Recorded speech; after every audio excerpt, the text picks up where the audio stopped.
In here I have a cup of Nutella, half a cup of dark brown sugar, and a quarter cup of unsalted butter.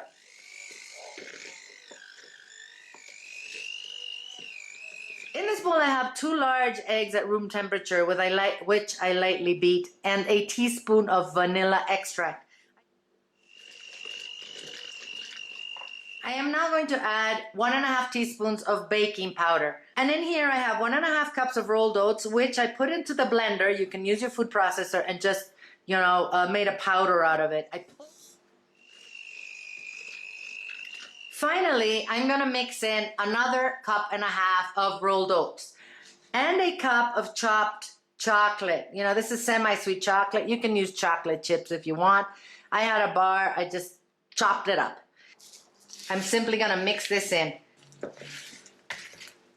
All right, we're gonna place our cookies separated like this. They are going to get nice and flat, and then when they get cool, they're gonna be nice and crisp. And as you can see, I'm putting them on a lined baking sheet. They're gonna bake at 350 degrees Fahrenheit, which is 175 centigrade, for about 15 minutes. But at about 7 minutes, I'm going to open the oven and turn around the pan so they cook evenly. If you're wondering, I used a cookie scoop for this. You can just spoon them on if you want.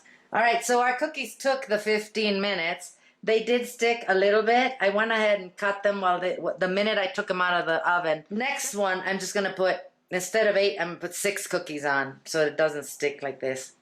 Now, I let them cool down completely on the pan, and see, now I can just pick them up and they're nice and crisp. I'm going to put them on a cooling rack.